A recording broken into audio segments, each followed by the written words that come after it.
যাওঁ কিবা কাজিয়া চাজিয়া হৈছে নেকি ঘৰত তেনেকে কথা নকবি দেই আজিলৈকে বিয়া পতা 30 বছৰ হ'ল আজিলৈকে কাজিয়া এখনো লাগি পোৱা নাই কাজিয়া লাগি থানালৈ যোৱা মানুহ নহয় হা তেনে কি বিহু খাবলৈ যাওঁ নেকি থানালৈ কি ক'বলৈনো যাওঁ হে কেছ দিবলৈ যাওঁ কেছ এখন ডাঙৰ কেছ এখন আছে ৰগলি বাই কাৰ ওপৰত কেছ দিওঁগে তই মই প্ৰধানমন্ত্ৰীৰ ওপৰত কেছ দিবলৈ যাওঁ প্ৰধানমন্ত্ৰী মানে আমাৰ মোদী ডাঙৰীয়াৰ ওপৰত কেছ দিবলৈ যাওঁ তই মোদীৰ ওপৰতে কেছ দিবলৈ যাওঁ মই তোক মোদীয়ে কি কৰিলেনো হেই তই যে প্ৰধানমন্ত্ৰীৰ ওপৰত কেছ দিবলৈ যাওঁ ইমান ভাল মানুহজন এই মাননীয় প্ৰধানমন্ত্ৰীৰ ওপৰত যদি তই কেছ দিবলৈ যাওঁ তই এখন কি হ'ব বাৰু হে এই দেশৰ সন্মান ক'ত থাকিব দেশৰ সন্মান ক'ত থাকে সেই নাথাকে মই নাজানো কিন্তু সেইজনৰ কাৰণে যে আজি মোৰ ঘৰৰ সন্মান গৈছে মই কেছ দিমেই দিম সেইজনৰ কাৰণে আকৌ তোৰ ঘৰ কিনো সন্মানটো গ'ল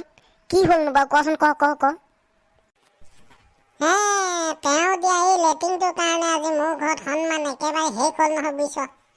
এই চুবুৰীৰ ওচৰত এতিয়া মুখ দেখাব নোৱাৰা হ'লো আৰু তেওঁ আকৌ লেট্ৰিনটো দিলে তোৰ হ'বলা সন্মান যায় তোৰ আগতে সেই সন্মান নাছিল ঢকুৱা বেৰ দিয়া ফুটা ওলোৱা বেৰৰ মাজত তহঁতি লেট্ৰিন কৰিবলৈ গৈছিলি ভালহে পাব লাগে তহঁতক লেট্ৰিন এটা দিছে হওক নহওক চৰকাৰ ফালৰ পৰা লেট্ৰিনটো দিছিল ভালেই আছিল কিন্তু আজি ৰাতিপুৱা যিটো ঘটনা ঘটিলে তোৰ শুনিলে চকু কপালত উঠিবগৈ গৈ বাৰু কি ঘটনা ঘটিলো কচোন ক ৰঙলি বাই কি ঘটনা ঘটিলো যিটোৱে তোৰ আগৰ সন্মান শেষেই কৰি পেলালে ৰাতিপুৱাই মানুহটোৱে হাতত বাল্টিংটো লৈ লেট্ৰিন কৰিবলৈ গৈ লেট্ৰিনত বহিলেগৈ তাৰপৰা কি হ'লনো তাৰপৰা কি হ'ব তাৰপৰা হোৱাটোকে হ'ল আৰু মানুহটো বহিছিলগৈহে এই বহি কামটো হ'ল নে নহ'ল নে ঠিকেই নাই হুকে বতাহ এজাক আহিল এই বতাহ জাক আহিল লেট্ৰিনটো নিলে নহয় তাৰপিছত কি হ'ব আৰু নিলত মানুহটো বহি থকাতে থাকিল এই টিঙৰ মুদি লেট্ৰিনটো গৈ উৰি গৈ একেবাৰে ক'বা পালেগৈ গোটেইখন ওচৰ চুবুৰীয়া ল'ৰা ছোৱালী গোটেইখনে দেখি পালে আৰু সন্মান ক'ত থাকিল বাৰু মই নেও এই মানুহটোক যি সন্মান গৈছে মই মানহানি কেছ কৰিমেই কৰিম আজি ইছ ৰাম সঁচাকৈ বৰ ভয়ংকৰ ঘটনা ঘটিলে আৰু দেই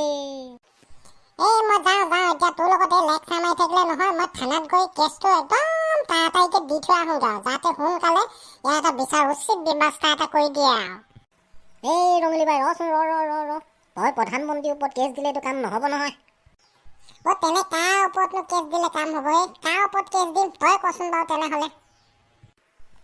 এইবোৰ চৰকাৰী আঁচনিবোৰ ওপৰৰ পৰা দিওঁতে ভালেই দিয়ে তোৰ বতাহে উৰুৱাই নিয়াকৈ নিদিয়ে কিন্তু আমাৰ এই তলৰ মালবোৰ যে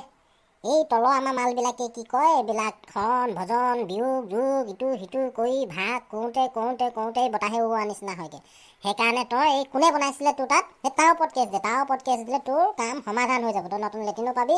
আৰু ভৱিষ্যতে এনেকৈ ঠগিবলৈও তোক সাহস নকৰে আৰু তই ভাল কথা এটা ক'লি বাৰু দেই তেনেহ'লে মই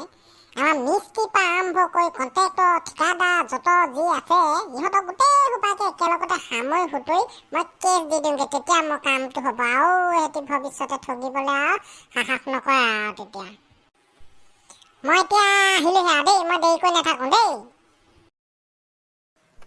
সঁচাকৈ দেই আমাৰ দেশখন যে কিনো হৈছে আৰু দুখীয়া দৰিদ্ৰ মানুহলৈ অহা আঁচনিবিলাকো বস্তুবিলাকো আৰু আধা ৰাস্তাতে ধৰি খাবলৈ ধৰিলে আৰু এই ভিক্ষাৰী জাকৰ পৰা এই লোভিয়া শিয়াল এইবিলাকৰ পৰা শান্তি নোহোৱা হ'ল পাপবিত্ৰজন নেতাবিলাকৰ পৰা এই কিবা এটা ব্যৱস্থা আমি সকলোৱে মিলি কৰিব লাগিব যদিহে আমি একো ব্যৱস্থা নকৰোঁ তেনেহ'লে আমাৰ দুখীয়া দৰিদ্ৰসকল সদায় শোষিত নিষ্পেষিত হৈ থাকি যাবগৈ আৰু বন্ধুসকল আমাৰ ভিডিঅ'টো চাই কেনে পালে আপোনালোকে জনাব যদি ভাল পালে লাইক কমেণ্ট আৰু ছাবস্ক্ৰাইব কৰিবলৈ নাপাহৰিব থেংক ইউ